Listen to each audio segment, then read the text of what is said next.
Hello again. Welcome back to Random Gleanings. This is Chris. I'm Jesse. Want to say thanks again for those of you that have subscribed.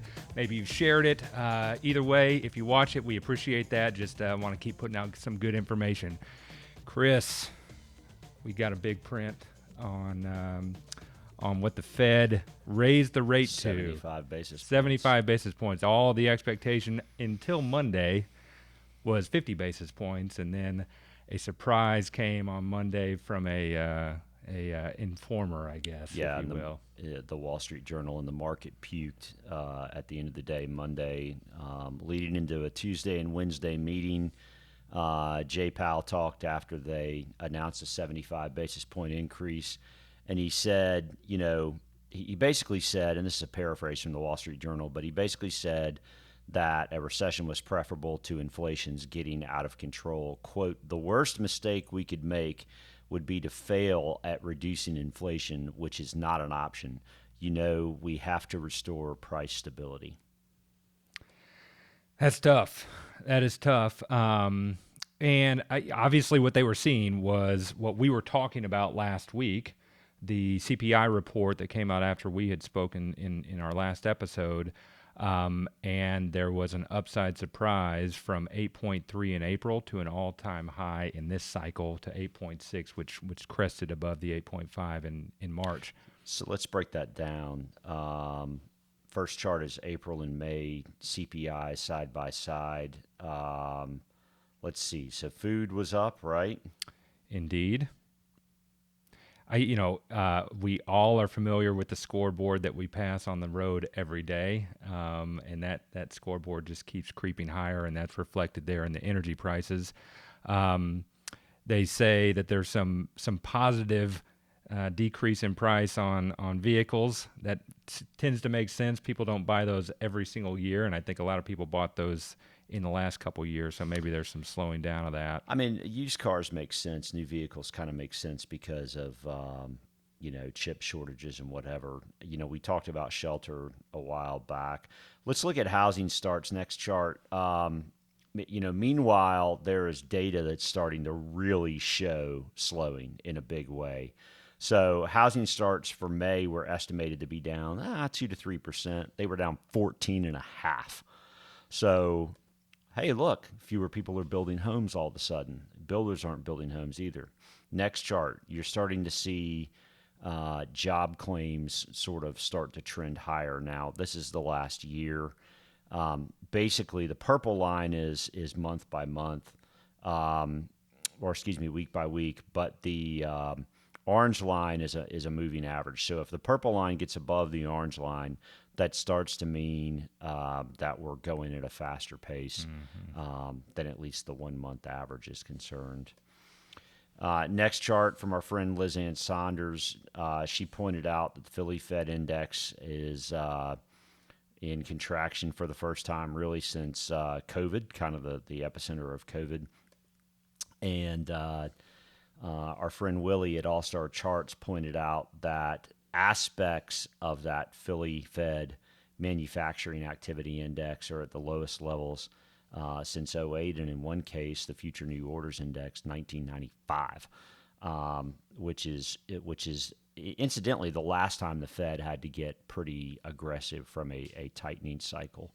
So all things equal, that's got us led to a point now. So the Atlanta Fed puts out a weekly, they call it a GDP Now forecast. And what you'll see, so you'll recall, Q1 for GDP was what? Negative 1.4, I think. Yeah, negative 1.4. And basically, everything's been positive through May, but then you get into June and all of a sudden you start to see things tail off. The last one was 0.9, which was a week ago. This GDP Now, as of the 15th, was 0.0. So technically, 2 weeks from now, if that number's negative and GDP's negative, what do we have? I mean, it would imply that we have met the mark of a recession. Yeah. So what's good about that? I mean, what's good about getting to the point of a recession? I obviously recession stinks. Like, let's just put that out there, right?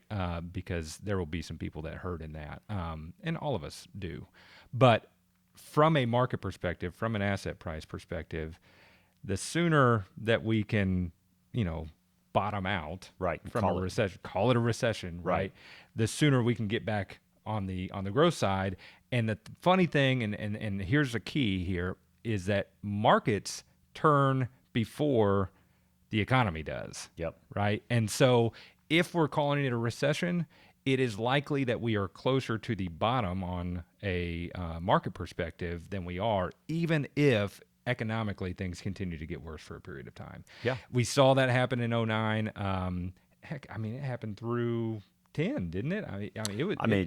A technical recession. I can't remember when the end of a technical recession was. I think it was October of '09 when it was clear that we were finally out. It may have even been the beginning of 10. It was something. Remember. I just remember people were not feeling like, oh, we're back to booming times, right? Not for a while. So you pointed out an interview for Stan Druckenmiller, and he made the comment that it can bought in 6 to 12 months in advance of the end of a recession. I mean, usually 6 months is kind of the number, but I mean, if you look back at '09, it was March of '09 when stocks bottomed. That's right. And I mean, you didn't know you were out technically by the true definition until fourth quarter. That's right. And again, psychologically, people were still pretty mired in the muck of going through that recession. And so we've got to keep our heads separated between what is going on economically and what is going on in the future discounting mechanism that is the market, which sees the brighter days before we maybe feel those brighter days. Yeah, so I would hate to root for a recession, right? But at the same time, the sooner we can get to the point of journalists be able to say, we're in recession, the sooner you give cover to corporate America to do hiring freezes, to do any layoffs that they're going to do, which again is unfortunate. You don't want to root for a layoff. But what you do want to do is get to the other side, right? Right. I mean, so we're hitting a point now where we seem to be in at least another inning, right? Are we in the beginning innings at this point? I don't think so. It'd be hard to say that we are, right? Yeah. And now are we at the end of it? No, not yet. Right. But I mean, are we in the fifth inning, sixth inning, seventh inning, eighth? Tough to say, right? But it sure does seem, next chart is our friend Zero Hedge, who is always negative. But, he makes the point that with this news, housing start, permits, Philly Fed, you're going to see those GDP now numbers come down even more. Which, frankly, if you want journalists on the Today Show talking about recession, not potential recession, but in recession, then definitively you talk about the innings thing, and definitively we did finally earlier this week close below 20% off the high, right? So bear market has absolutely hit the headlines and the Today Show and everything else. When my wife says, "Oh, I saw that we're in a bear market," right? It's hit maybe things that those that aren't paying as much attention are seeing. So we have definitely done that. I think you're right. Recessions are going to be painful for a number of folks, but it does start to pave the way for the recovery, right? And again, in markets that tends to come before. Well, Jay Powell is definitely in hopes of a recovery. The next picture is a sign that he is certainly hoping we get a recovery very soon, or at least for numbers to start doing what the Fed needs them to do. All right, next topic. This is kind of random. There's a heat wave, right? I mean, it is hot out there, folks. And something like 130 million people are under a weather advisory because of that heat. So it's purely from a random gleaning opportunity. I thought, hey, I wonder if there's any correlation between hot weather and stock market returns. And I stumbled across, and this is more funny than anything, I stumbled across a University of New Hampshire study that suggested I'm going to read this paragraph, even though it's absurd. Numerous studies have shown that there is a positive correlation between weather and the stock market returns. However, weather changes might also not impact an investor's trading behavior. A study found that weather and temperature changes do not affect stock market returns directly, which means that there Which is no means there's significant. So it no is just a correlation. mumble of, effectively, my dive into to trying to help based on the weather turns out that there's Okay, there's so nothing to be made of it. So that's random. This actually is pretty good. There was a I saw this from our friends at Data Trek. We were struck by an article on CNBC's website that reported ARK Invest's Kathy Wood, who, I mean, ARK has gotten hammered in the last 12 months. But the Kathy Wood expects, quote, technology stocks will hit the bottom before the broader market, repeating a historical trend from past crises. I thought that was pretty cool.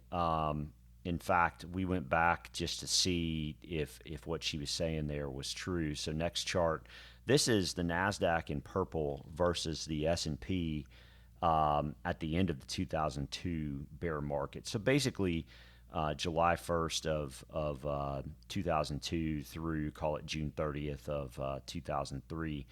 And it looks, Jesse, like, you know, the NASDAQ and the S&P bottomed about the same time.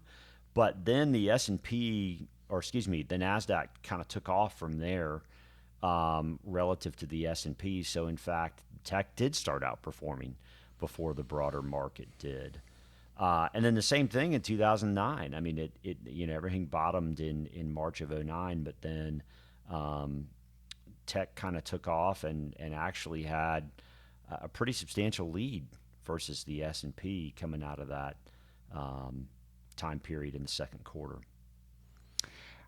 Yeah, I mean, I got no comment. I mean, she is a technology fund manager. So you would expect. I mean, she's going to say something positive about technology, well, right? She's right. So, I mean, she was right in that time period. Yeah, she's right about it popping faster. That's, right. That's true. I mean, the question is what happens now. I mean, you could argue the reasons for that, right? Like, hey, is it going to be a more benign inflation environment? Of course, there was no inflation as much. That's the difficulty of it all. I mean, I think that if you see benefit for technology and the scalability of something that can be on our phone or whatever, obviously that ought to do pretty quick because they have very low entry costs, right? So, but all that's to say, you know, I think there is a process to getting to a bottom. I think that things that will do well in the future will probably do well in the recovery of that, and technology has proven that. So next chart, it hadn't shown up yet. The NASDAQ is definitely underperforming the S&P at this point. So are we to what Kathy Wood said yet? Nope, doesn't look like it. I would say no. That's right. All right, that's all I got. I got nothing. Okay. Well, thanks as always for watching. Please hit the subscribe button, click the bell if you want to know when we post, and feel free to share this information if it's useful to you. Thanks as always. Happy Father's Day.